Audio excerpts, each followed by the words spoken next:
Hi guys, welcome back to Simply Watching TV, and today we will be discussing Girlfriends Season 1, Episode 4, Hip-Ocracy. So let's just get right into it.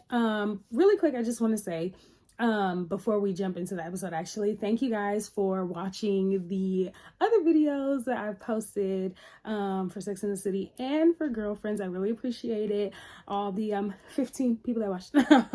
But thanks a lot. This is really fun. I really like watching these shows and just like talking about it. And we're gonna keep it going.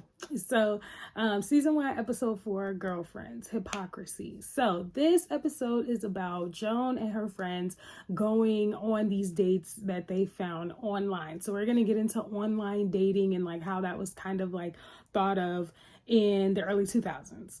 So, or would this season 1 be 1999? Was it like a 99 2000?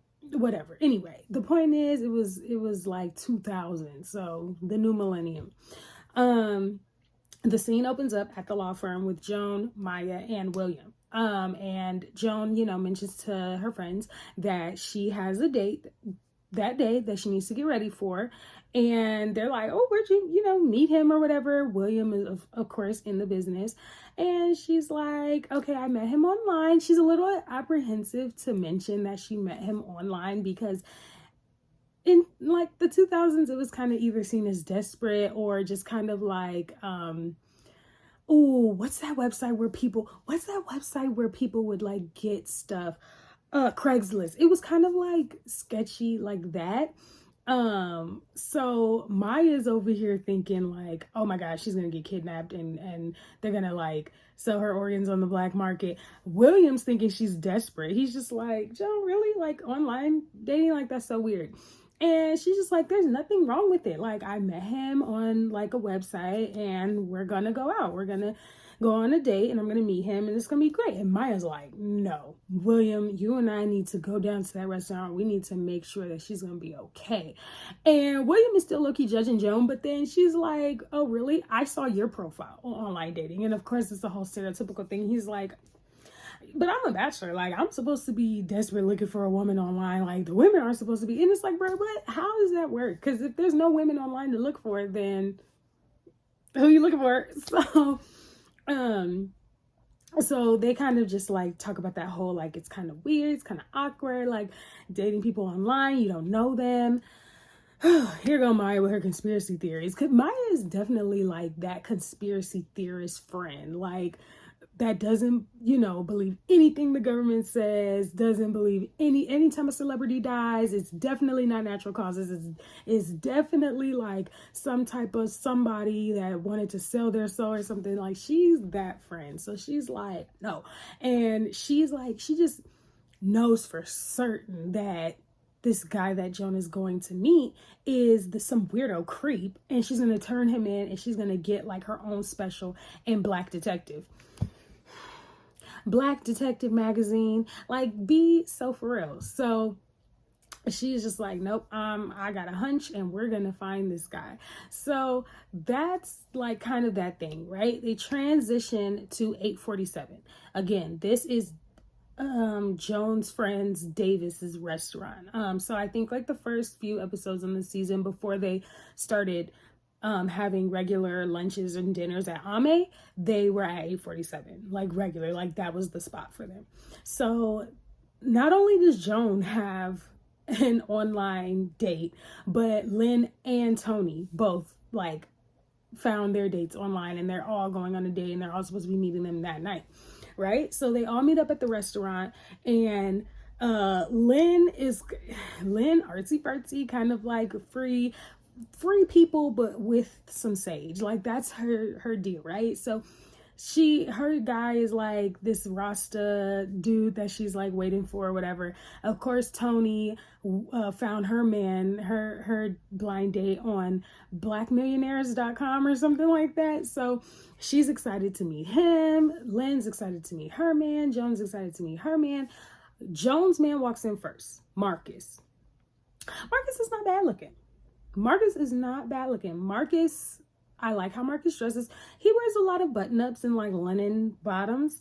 I like that though, because it's given free. It's given air. It's given like I'm free. I'm not constricted in a tight, like uptight suit. You know what I mean? So he's pretty cool, you know, like clean cut, has a little beard, a little mustache. He's not bad looking. He's pretty good. So she sees it. She's like, okay, we're off to a great start. He's good looking. He said who he, you know, he looks like his profile on the picture, whatever. He seems normal. Let's have a seat. Of course, Davis puts his 2 cents in about, you know, blind dates and stuff like that. And at first, Joan and them were trying to like lie and say like, oh, we're just meeting some people. And he's like, don't lie about it. If you're meeting men, then just say. And it's just like, Davis, don't nobody feel like listening to you and what you have to say, okay? So Marcus shows up. Maya and William follow Joan and them to the restaurant, and they got like a separate table in the back so that they can spy on Joan, and like they have a code word as soon as she like, or a signal, not a code word, a signal. As soon as she does the signal, whatever it is, then they know to like jump on the guy or whatever. So they're sitting in the table, but at this table, bro, they're talking about all these conspiracy theories. Like Maya's just like, did you know Tupac is not really dead? He's in Cuba, and blah. It's really funny. And then William talks about his, and she also mentions some conspiracy theory about how they kidnap you in Vegas and take your organ, and you wake up with your organ in like in an ice bath with your organs missing and stuff. Like, it's crazy. Like, she goes down the rabbit hole, right? So Joan and Marcus get their table, and they like share jokes, and like they have the kind of like the same sense of humor and stuff like that. And Marcus mentions traveling and stuff, and Joan is like, oh my goodness, like check, like yes, right? So while this is going on, Toni and Lynn are still at the bar waiting for their bachelors, right? So Lynn is taking a little bit like for him to come. So she's like, did I get stood up? Oh my God.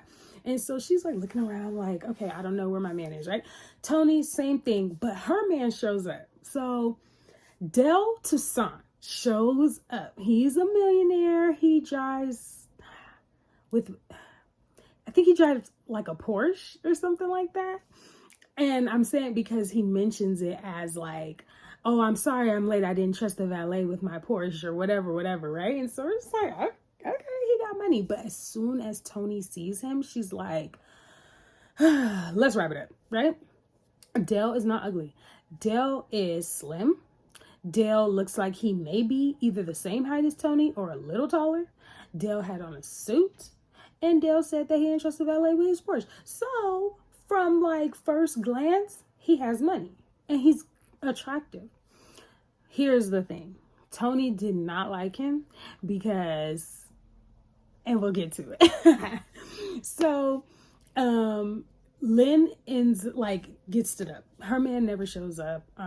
She's just like, yo, what's going on? She keeps asking. And she asks Davis, like, have you seen a Rasta man with a big gold eagle plated necklace? And he goes, no, I think I would have seen that.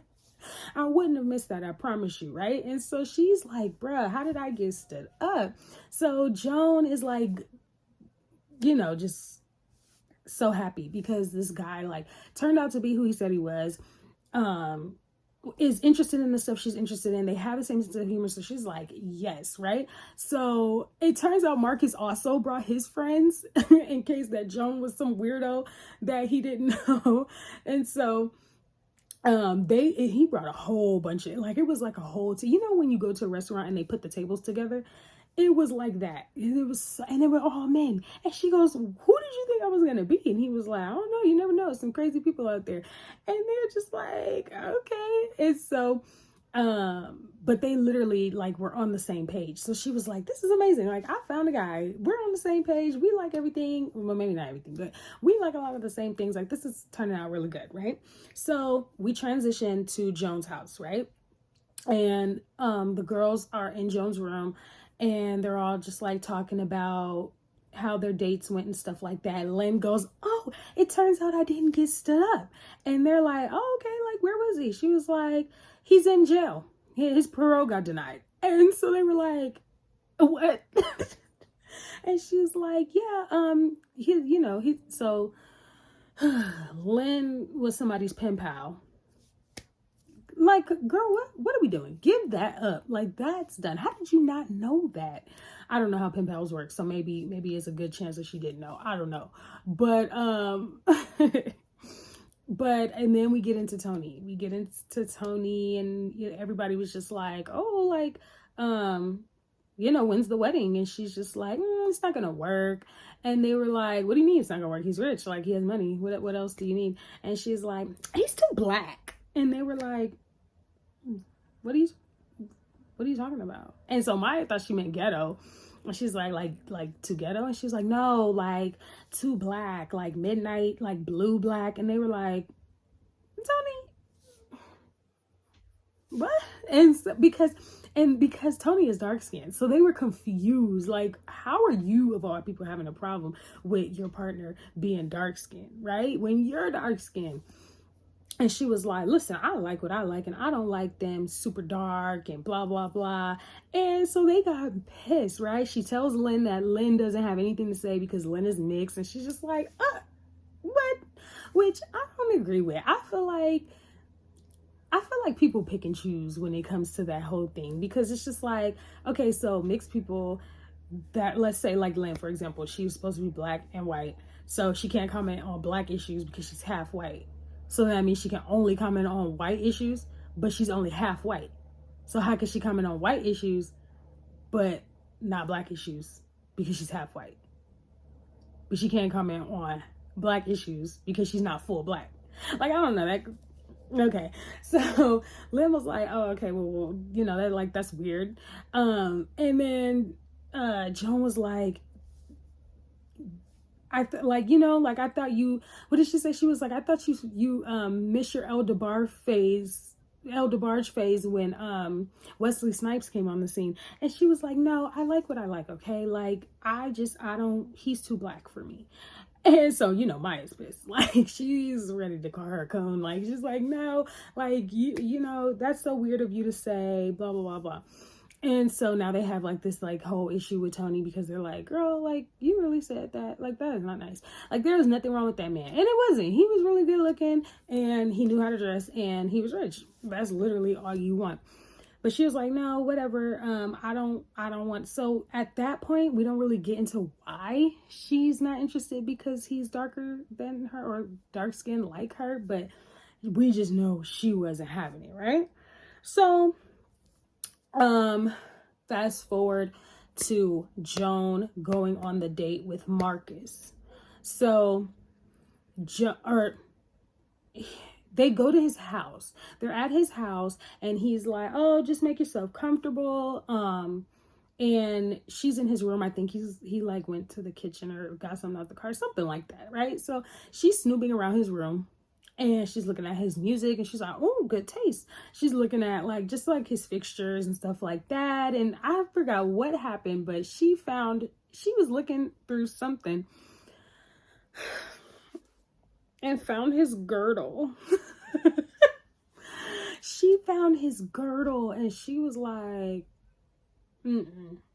no. Why do you, like, what is this, right? So he comes in and she's like, oh, she hides it behind her back, right? And he's like, and she told him, oh, that's what it was.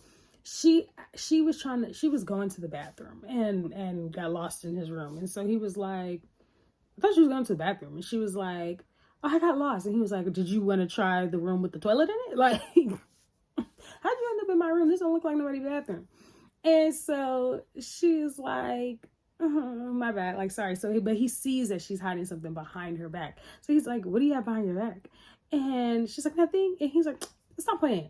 And she's holding the girdle and she goes, whose is it? And he's like, so she's like, whose is it? And he's like,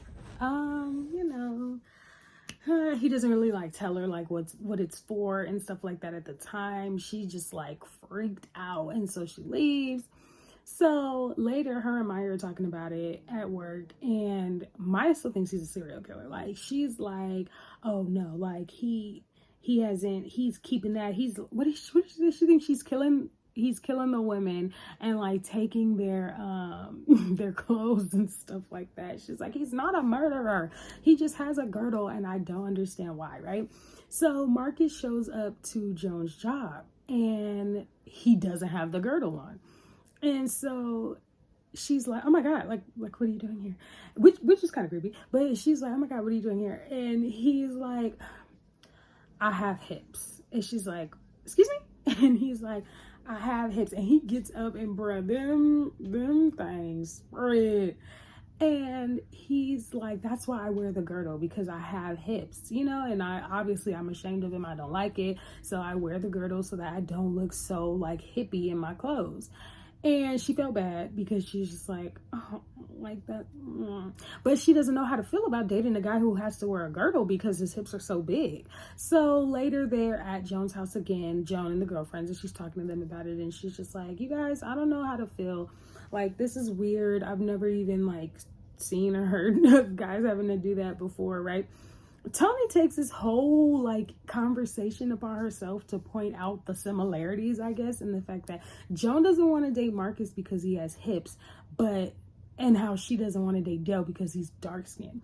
And so that's where the whole hypocrisy comes from, because she's like, you're a hypocrite because you're telling me it's superficial to not want to date Dale because he's too black, but you don't want to date Marcus because he has hips. And she was like, what? She was like, you something like you dogged them out. She was like, no, I might still consider dating him. Like, I didn't say I was gonna drop him.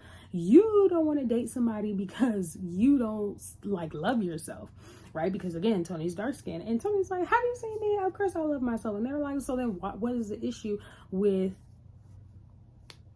you know, dating somebody that's as dark as you or darker than you, right? This does not help her case when we fast forward and we get into who Toni ended up marrying and having a kid by. So that's funny. I wonder what the relation was there. But so they're still kind of on that, and she still doesn't fully divulge why she doesn't want to, but she's just like, you're phony. All I know is you're phony because you don't want to date a guy. And Joan is like, bruh, I'm just saying that this is weird. It's weird. Kind of is weird. But if a guy don't like his hips, what is he supposed to do about it? You know what I mean? Like, like I wouldn't, if I didn't like how I was looking in something. It's like women do it all the time. So it's like, I don't know. That was a little interesting spill. Do y'all think Joan is a hypocrite for not wanting to date Marcus because he has hips and he has to wear a girdle? Where she already told Toni not to judge Dale, or not to judge Dale, but not want to date Dale because he's dark skinned. I don't know. So they transition to 8:47, where Joan and Toni are kind of having like this whole conversation thing.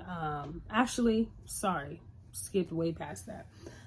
Marcus and Joan meet at 8:47, and they're having the conversation, and he's just like, he doesn't wear the girdle again, and he's just telling her like, I have hips, I don't want to wear, like, I don't like my hips, I don't like how I look in my clothes, and I wear that so I don't look as hippie. But hey, if you don't feel comfortable with dating a guy that doesn't wear a girdle, I don't wear a girdle.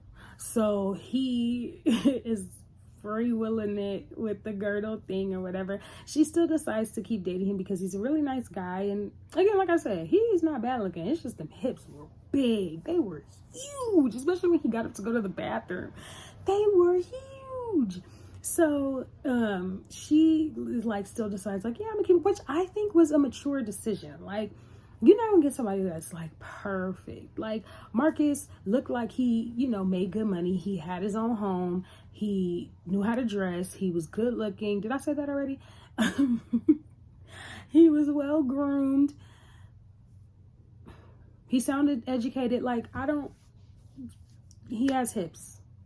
Sorry. If you have a girl with him, you're gonna have some hips. Like, it is what it is. And so, oh, and Toni also called Joan a hypocrite because she was like, you pretty hippie too. So how you gonna get mad at him for having hips, but you got hips? She was like, I am not hippie. Anyway, so while Joan and Marcus are having that conversation at 8:47, Toni comes and she's like, hey, you know, can I speak to Joan really quick? And he's like, sure, I'm gonna go to the bathroom. And so he goes to the bathroom, bruh. He literally is like walking around like that because his hips are so big. And so we're all looking at it like, like that's terrible. And so he goes to the bathroom, and her and Toni start having the conversation about everything. And then Toni finally tells her, like,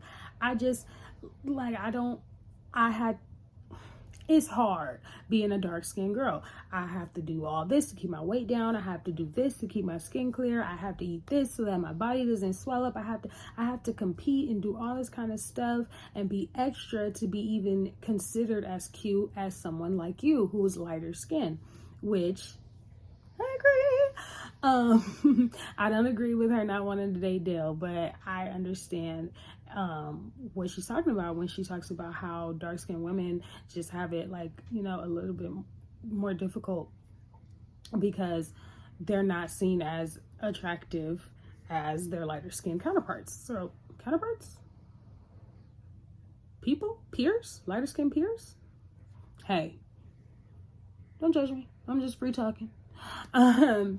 So she was just telling Joan that, and Joan was just like, you know, I don't understand it. Like, you have all this confidence, like you're a really beautiful person, but you don't think you're beautiful and stuff like that. And Toni's just like, I do think I'm beautiful, but you know, it's hard being a dark-skinned girl, and if I'm gonna marry Dale or anybody of his complexion, I have to seal the deal and have kids. And I don't want people, if we have a daughter, Joan is like, she'll be beautiful just like you. Like, what's the problem? She's like, yeah, but people are going to tell her that she's cute for a dark skinned girl, and I don't want her to have to grow up hearing that. which is pretty, you know, I mean, I get not wanting your kids to have to go through like the same bullying that you went through or that you experienced. Again, I still, you know, wouldn't not want to date or marry some, you know, but everybody has their reasons for things. And that was her reasoning. It came out that she was like, no, like, I don't want my child to have to experience being cute for a dark-skinned girl or cute for a black girl or blah, blah, blah, or, you know, experience everything else that dark-skinned people have to experience, dark-skinned women have to experience with other people out in public and stuff like that. So Joan was just like, wow, like, you know, that is really deep. Like, you are really confident and you love yourself, but you do not think like that, you know, you're beautiful because of what other people have like told you. Like, oh, you're cute, but for a dark skinned girl. Like, oh, you're cute, but for a black girl. And it's just like, that's not true. Like, you're a beautiful girl, period. And, you know, they get into like that whole thing, which was kind of sad because it's just like, oh, like, like, that's not, you know, that's not a good feeling to feel. She doesn't end up dating Dale, so I guess she was real deal serious about that. And now that I'm thinking about it, with the exception of the athlete, Toni is, wait a minute. Ooh, see, now Toni not right, because now that I'm thinking about it, and we're gonna get more in depth into, well, not in depth about this, what I'm talking about, but we'll focus more on the person later because this is later in the season. But one of Toni's dudes was not like that she was about to marry, and I know it was Rebound, but one of her dudes that she was about to marry was not light bright, and he wasn't brown skin either. He was dark skin. Maybe she was in a different headspace then. Maybe it didn't matter at that point because there was so much other stuff going on again, which if you need to, once we get to it, if you need to reference this to like, be like, oh, this is who she was talking about. Yes, because I like everybody else was either lighter complexion or same as hers, but that one person was not. He was dark skinned and she didn't mind. But again, it was a Rebound. So I don't know. But that is the episode. Joan ends up staying with Marcus, and Toni ends up not with Dale. Lynn's man is in the penitentiary. Maya has all these conspiracy theories about everything and everybody else. William had a date that he met online with a nice young lady named Yvonne, which opens a whole other can of worms. in the episode, because she becomes a regular, not like a super regular, but she becomes like, it's more to Yvonne, which would definitely unfold in the rest of the season. She's kind of like cuckoo for Cocoa Puffs. They show their kind of date in like the end of the episode, and it seems like he's not really into her, but then it was like a switch. It was like, at first he was like, oh no, this ain't gonna work, and then you can see the switch where he's like, it might work, but I don't know. So we'll definitely see more of Yvonne though. Like, we'll definitely see more of Yvonne. But isn't that funny? You know, William talking all that smack about online dating, and you found somebody online. So Maya continues to talk Davis's ear off about about conspiracy theories. And Davis shares a conspiracy theory too. World, did you know that Biggie ain't really dead? He's working in the back as Davis's sous chef. So